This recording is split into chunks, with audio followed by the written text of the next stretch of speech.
అనకాపల్లి జిల్లాలో టెన్షన్ వాతావరణం కనిపిస్తోంది. బల్క్ డ్రగ్ పార్క్ కోసం మరోసారి భూసేకరణకు సిద్ధమైన ప్రభుత్వం ప్రజాభిప్రాయ సేకరణ చేపడుతోంది.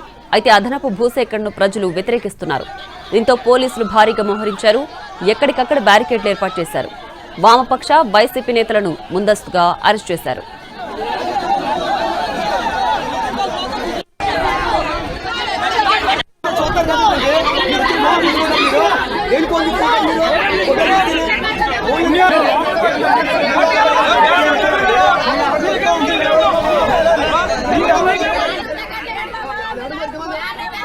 అనకాపల్లి జిల్లాలో టెన్షన్ వాతావరణం కనిపిస్తోంది. బల్క్ డ్రగ్ పార్క్ కోసం మరోసారి భూసేకరణకు సిద్ధమైంది ప్రభుత్వం.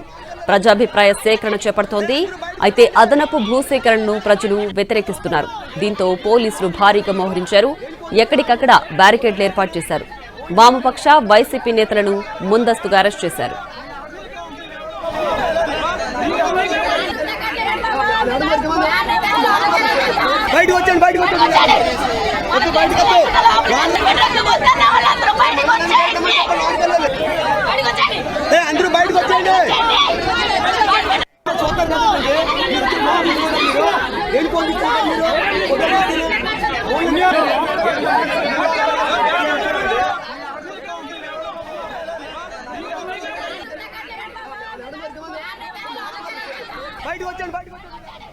అనకాపల్లి జిల్లాలో టెన్షన్ వాతావరణం కనిపిస్తోంది. బల్క్ డ్రగ్ పార్క్ కోసం మరోసారి భూసేకరణకు సిద్ధమైంది ప్రభుత్వం. దీనికి సంబంధించి పూర్తి డీటెయిల్స్ మా ప్రతినిధి రవిచంద్ర అందిస్తారు. రవిచంద్ర, చెప్పండి, ప్రస్తుతం అనకాపల్లి జిల్లాలో పరిస్థితి ఏ విధంగా ఉంది?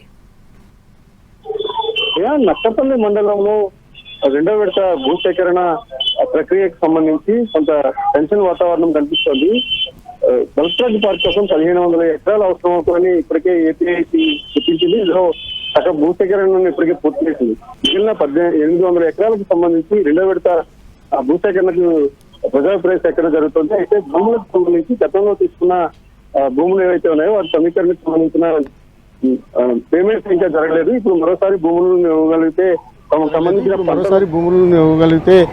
సంబంధించిన పంటల పొలాలన్నీ కూడా ఏపీఐసి పరమైపోతాయి. కాబట్టి వాటిని వ్యతిరేకిస్తున్నామని స్థానిక ప్రజలు కావచ్చు, లేకపోతే కార్మిక సంఘాలు కానీ, లేకపోతే ప్రజా సంఘాలు, రాజకీయ పార్టీలు కూడా వ్యతిరేకిస్తున్నాయి. ఈ క్రమంలోనే ముందస్తు అరెస్టులు జరిగాయి.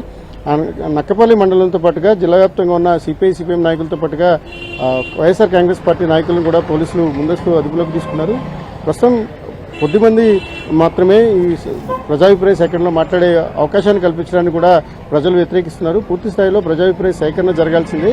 బల్క్ డ్రగ్ పార్క్ వల్ల ఇప్పటికే ఆ చుట్టుపక్కల ఇండస్ట్రీస్ వచ్చేసాయి. ఇప్పుడు కొత్తగా బల్క్ డ్రగ్ పార్క్ ఏర్పాటైతే మాత్రం సమస్యలు పెరుగుతాయి అనేది ఒక ఆందోళన ఉంటే, మరోవైపు భూసేకరణకు సంబంధించి గతంలో చేసిన భూసేకరణ నిధులే ఇంకా మాకు డిపాజిట్ కాలేదు కాబట్టి వాటన్నింటినీ కూడా పూర్తి స్థాయిలో చెల్లించిన తర్వాతే రెండో విడత భూ సమీకరణ చేయాలనేది ప్రధానమైంది. ఈ క్రమంలోనే కొంత రసాబస కొనసాగుతోంది.